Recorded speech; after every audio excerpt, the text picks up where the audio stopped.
Ah, Machiavelli, the grand master of dirty tricks, the patron saint of political snakes, the patron saint of every power-hungry lunatic who ever wanted to rule the world with a smile on their face and a dagger in their back. If you've ever read The Prince, you'll know that Machiavelli's most controversial lesson is simple. Be ruthless when necessary, and hide your mercy like a dirty secret. Because, let's face it, mercy is a luxury only fools and saints can afford. In the real world, where power is the only currency that matters, kindness is a sign of weakness. And weakness?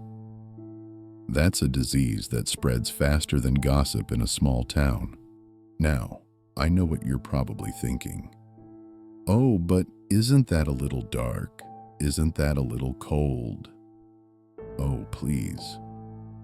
Darkness is just the light that hasn't been turned on yet. Cold is just the temperature of your heart when you realize that emotions are liabilities.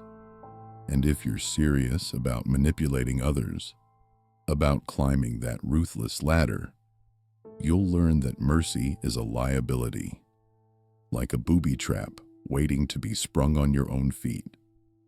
Let's get one thing straight. The world doesn't operate on fairness or justice. It operates on fear, deception, and the subtle art of making your enemies dance to your tune without them even realizing they're in chains. Machiavelli understood this better than anyone. He knew that if you want to hold power, you must be prepared to cut throats. Metaphorically, of course.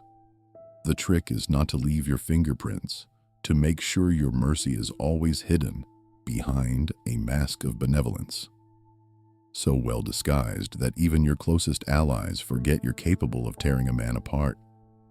Now, I hear the squeamish out there whispering, "Isn't that evil? Isn't that cruel?" Well, congratulations. You've just discovered the obvious. The question isn't whether it's evil or cruel. It's whether it works. And here's the truth. It works beautifully because people are weak, predictable, and craving safety like a dog craves a scrap of bread. If you show mercy, you're just giving them a leash. If you're ruthless, you're giving them a reason to fear you.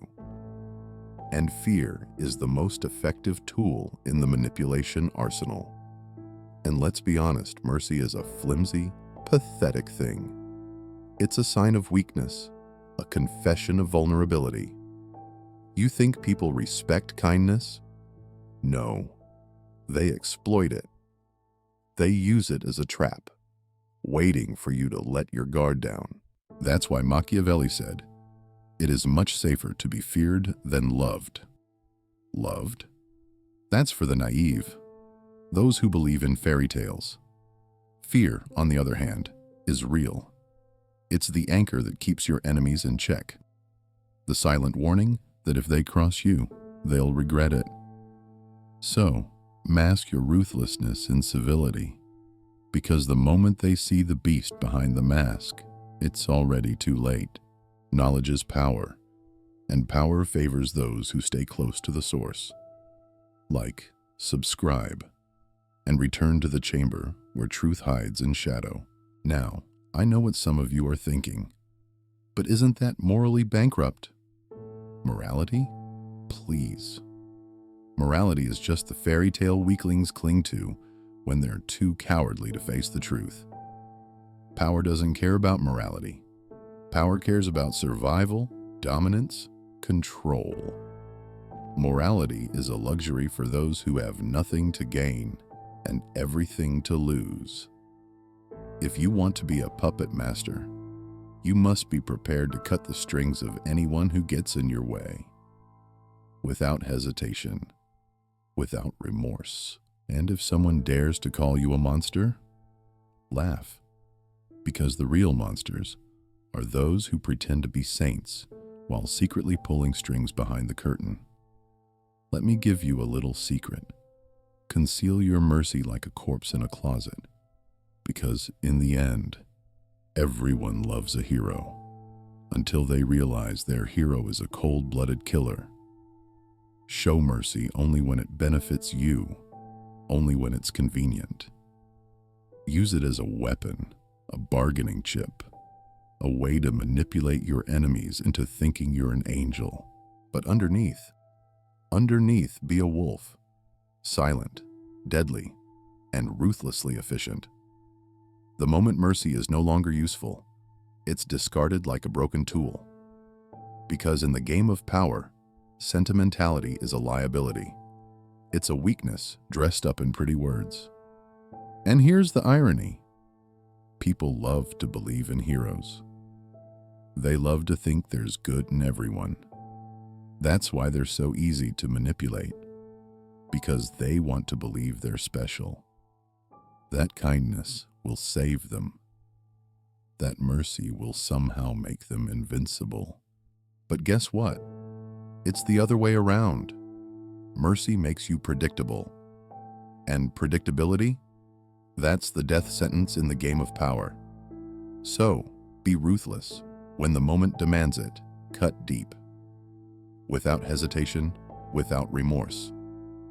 Because if you hesitate, if you show mercy when it's not deserved, you're just weakening yourself. And conceal that ruthlessness behind a veneer of civility, charm, or whatever facade you need. Make them think you're a saint, a protector, a benefactor. That way, when you strike, it'll be a shock. An explosion that leaves them trembling and broken.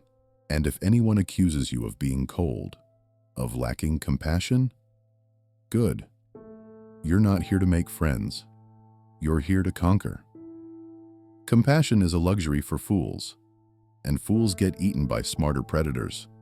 The world is a jungle, and the only rule that matters is, be the predator, not the prey. Ruthlessness is your armor, concealment your camouflage. Use them both, master them both, and you'll be unstoppable. In conclusion, remember this: be ruthless, conceal mercy. It's not a suggestion, it's a command. The weak will call you evil. The naive will call you a monster, but the wise will understand. You're simply playing the game better than anyone else. Because in the end, the greatest power lies in knowing exactly when to strike and when to hide your hand. That's the dark psychology of Machiavelli. And if you master it, no one, absolutely no one, will ever be able to touch you.